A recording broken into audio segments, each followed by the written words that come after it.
भले ही कुछ दिनों के लिए बनाया गया हो, लेकिन इसका मतलब ये नहीं था कि 5 साल तक नीतीश कुमार इस पद पर रहने वाले हैं। और जिस तरह से कल राज्यसभा के लिए उन्होंने बाकायदा नामांकन किया, पर्चा भर दिया, उसके बाद तो लगभग ये संभावना खत्म हो रही है, क्योंकि जो कार्यकाल शुरू होगा वो 10। अब ये लगा कि बीजेपी शायद जो ताकतवर लोग हैं उनको और ताकतवर नहीं बनाना चाहते, इसलिए नए नए चेहरों को उन्होंने मुख्यमंत्री बना दिया। तो क्या ऐसा ही अब बिहार में भी होता हुआ दिखाई पड़ेगा? गठबंधन के साथ में होते तो मुख्य प्रधानमंत्री पद के दावेदार होते, लेकिन यहाँ पर उनकी मुख्यमंत्री की कुर्सी भी छीन ली गई। आपने देखा विपक्ष का कोई भी दल क्यों ना हो, चाहे समाजवादी पार्टी के जरिए अखिलेश यादव हो, या फिर आरजेडी के जरिए तेजस्वी यादव हो, या फिर पप्पू यादव ही क्यों ना हो, या सचिन पायलट राजस्थान से कांग्रेस पार्टी से क्यों ना हो, हर किसी का ये कहना है कि नीतीश कुमार के साथ एक बड़ा खेल हुआ है।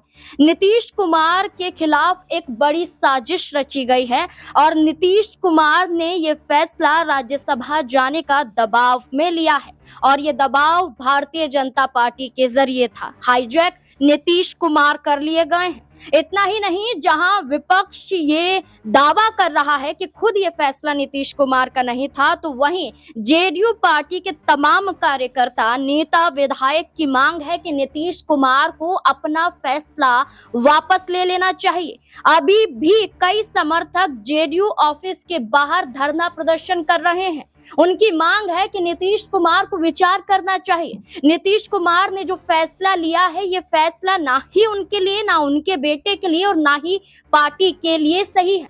अब ऐसे में कई बड़े सवाल उठ रहे हैं कि क्या वाकई दबाव था, और क्या नीतीश कुमार दोबारा विचार करेंगे, और क्या इस बीच में बीजेपी ने जो महाराष्ट्र वाला खेल नीतीश कुमार के साथ बिहार में खेला है, क्या अब उन्हें समझ में आ गया है कि अब बीजेपी से हटने का समय आ गया है? कई बड़े सवाल है, जानने की कोशिश करेंगे। अमन सर हमारे साथ मौजूद हैं। सर, बिहार की राजनीति में नीतीश कुमार का बोलबाला है और नीतीश कुमार ही सबकी जरूरत है, इसलिए सीएम चेहरा विधानसभा चुनाव में वही थे। लेकिन अब जो ये खेल देखा जा रहा है कि महाराष्ट्र में पहले ये देखा गया कि उद्धव ठाकरे बीजेपी के साथ थे, सीएम बनना चाहते थे, लेकिन बीजेपी ने उन्हें नहीं बनाने की चर्चा की। उद्धव ठाकरे गठबंधन तोड़ देते हैं, उसके बाद उद्धव ठाकरे की सरकार को एकनाथ शिंदे गिरा देते हैं, बीजेपी के साथ आ जाते हैं, लेकिन खुद भी मुख्यमंत्री नहीं बन पाते हैं। तो ये महाराष्ट्र में जो खेल था, बिहार में एक अलग ही पायदान पर नजर आया। नीतीश कुमार को समझ नहीं आया, लेकिन उनके साथ खेल जरूर हुआ है। तो क्या विचार करेंगे? देखिए, मुझे ऐसा लगता है कि स्क्रिप्ट तो वही थी, थोड़ा सस्पेंस इसमें क्रिएट कर दिया है, क्योंकि उस समय तुरंत ये फैसला हो गया था कि मुख्यमंत्री एकनाथ शिंदे नहीं बनेंगे, देवेंद्र फडणवीस बनेंगे। लेकिन बिहार में ये कुछ महीनों के अंतराल के बाद सामने आ गया कि वहां पर ये स्पष्ट हो गया कि भाई मुख्यमंत्री भले ही कुछ दिनों के लिए बनाया गया हो, लेकिन इसका मतलब ये नहीं था कि 5 साल तक नीतीश कुमार इस पद पर रहने वाले हैं। और जिस तरह से कल राज्यसभा के लिए उन्होंने बाकायदा नामांकन किया, पर्चा भर दिया, उसके बाद तो लगभग ये संभावना खत्म हो रही है, क्योंकि जो कार्यकाल शुरू होगा वो 10 अप्रैल के आसपास शायद शुरू होगा। उससे पहले तक मुख्यमंत्री रह सकते हैं, लगभग महीना भर के आसपास मुख्यमंत्री रहेंगे। लेकिन ये तो तय है कि मुख्यमंत्री का चेहरा अब बिहार में बदलने वाला। अब तमाम सारे कयास इस बात को लेकर भी लग रहे हैं कि आखिर ऐसी क्या जरूरत आन पड़ गई, ऐसी क्या मजबूरी नीतीश कुमार के सामने आन पड़ गई कि उन्होंने एकाएक इस तरह का फैसला कर दिया कि भाई अब मैं मुख्यमंत्री नहीं रहूंगा। कोई स्वास्थ्य में दिक्कत हुई होती, कोई और बात हुई होती, ये कहीं ना कहीं समझ से परे नजर आता है कि कोई भी बात ऐसी नजर नहीं आई। लेकिन अब उनका जो नाम है वो लगभग मुख्यमंत्री के रूप में कुछ दिनों का या कुछ एक महीने का मेहमान है। उसके बाद राज्यसभा में वो चले जाएंगे। तो यहाँ पर एक नया युग, एक नए अध्याय की शुरुआत होगी। अब तक बीजेपी का कोई भी कह सकते हैं नेता मुख्यमंत्री नहीं बना है बिहार में, तो शायद ये पहली बार होगा। अगर उनका तरफ से मुख्यमंत्री का चेहरा सामने आता है तो पहली बार बीजेपी वहां पर अपना मुख्यमंत्री बनाने में कामयाब रहेगी। जहां बीजेपी अपनी पार्टी से मुख्यमंत्री बनाने पर अड़ी हुई है, कहीं ना कहीं नजर तो आ रहा है, और यही खेल था। लेकिन ये कहा जाए कि रबर स्टैंप मुख्यमंत्री होगा। हमने राजस्थान में भजनलाल को देखा, हमने यहाँ मध्य प्रदेश में डॉक्टर मोहन यादव को देखा, और दिल्ली में हम रेखा गुप्ता को देख रहे हैं, जिन पर कई बड़े सवाल उठते हैं। तो बिहार में जिन नामों की चर्चा है, तो क्या फिर वो बीजेपी का रबर स्टैंप बनकर रहता है? देखिए, जाहिर बात है कि जब आला कमान किसी भी नेता को चुनता है तो दबाव तो रहता है, उन्हीं के दबाव में काम करते भी हैं, अपने दो चार नाम लिए, और जाहिर बात है कि वो नाम कहीं ना कहीं साबित भी करते हैं कि बीजेपी ने जिस मंशा के साथ में उनको मुख्यमंत्री बनाया वो मंशा कहीं ना कहीं उनकी पूरी होती हुई दिखाई पड़ती है। आपको याद होगा मध्य प्रदेश चुनाव, राजस्थान चुनाव, छत्तीसगढ़ चुनाव, उसमें कई बड़े नामों को सामने रखा गया। यहाँ तक कि हरियाणा चुनाव की बात भी कर लें, उसमें तमाम नए नए चेहरों को मुख्यमंत्री बना दिया गया। तब ये लगा कि बीजेपी शायद जो ताकतवर लोग हैं उनको और ताकतवर नहीं बनाना चाहते, इसलिए नए नए चेहरों को उन्होंने मुख्यमंत्री बना दिया। तो क्या ऐसा ही अब बिहार में भी होता हुआ दिखाई पड़ेगा? अध्यक्ष बनाने की बारी आई तो आपको याद होगा कि चाहे मनोहरलाल खट्टर की बात करें, चाहे शिवराज सिंह चौहान की बात करें,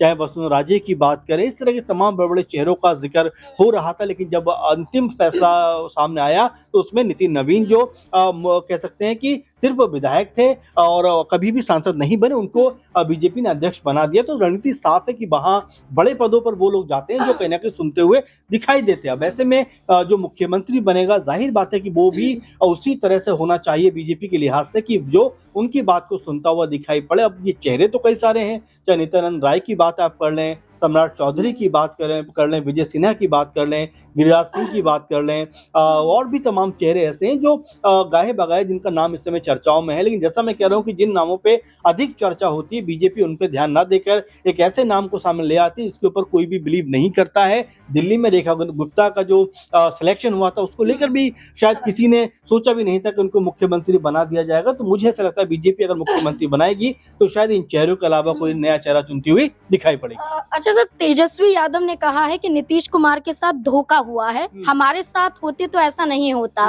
पप्पू यादव कहते हैं कि राज्यसभा में कुछ नहीं रखा है, राज्यसभा से बेहतर है कि मुख्यमंत्री ही रहते।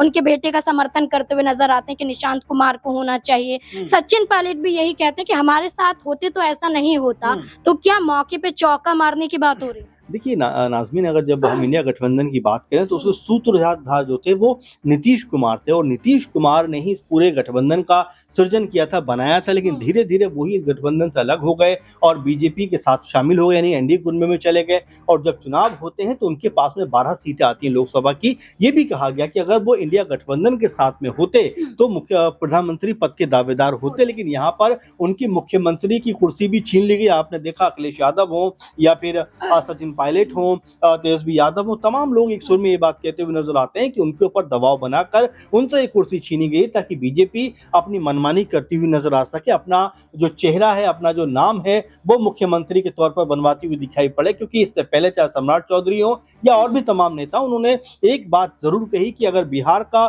पूर्ण विकास आपको कराना है तो यहाँ पर बीजेपी का मुख्यमंत्री आपको बनाना पड़ेगा। ये बात विजय सिन्हा ने भी कही थी। तो क्या बीजेपी अब वो जो उनका कहा हुआ था वो पूरा करती हुई नजर आएगी, और क्या जेडीयू को सिर्फ 2 उप मुख्यमंत्री पद देकर उनको शांत कराती हुई नजर आएगी, और क्या जेडीयू के नेता इसको एक्सेप्ट करते हुए नजर आएंगे? ये अपने आप में बड़ा सवाल होने वाला है कि कहीं जेडीयू के अंदर 2 फाड़ होते हुए दिखाई ना पड़ जाए। क्योंकि देखिए, समंदर की जो खामोशी होती है वो बड़ी खतरनाक मानी जाती है। अब तक अगर आप देखेंगे जेडीयू के अंदर खाने में वो खामोशी नजर आती है। ललन सिंह बोले तो जरूर, लेकिन वो जिस तरह से बोले ऐसा लगता है कि उनके अंदर कोई गुस्सा भरा हुआ है जिसको वो बयां करना नहीं चाहते मीडिया के जरिए। लेकिन ये बात आप मानकर चलिए कि कोई बड़ी कह सकते हैं कि अंदर खाने में आपस में तनातनी जरूर चल रही है, जिसको लेकर अभी तक सब खामोश हैं। कहीं ऐसा ना हो कि जेडीयू के अंदर भी शिवसेना की तरह जो हशर हुआ था या जो एनसीपी का हशर हुआ था, कहीं वैसा ही हशर जेडीयू का भी होता हुआ नजर ना आ जाए। बिल्कुल, क्योंकि अभी ये नाराजगी बिहार के अंदर जेडीयू पार्टी के अंदर दिखाई दे रही है और खुलकर सामने भी आ रही है, और सबका यही कहना है कि हम इस फैसले का समर्थन नहीं करते हैं।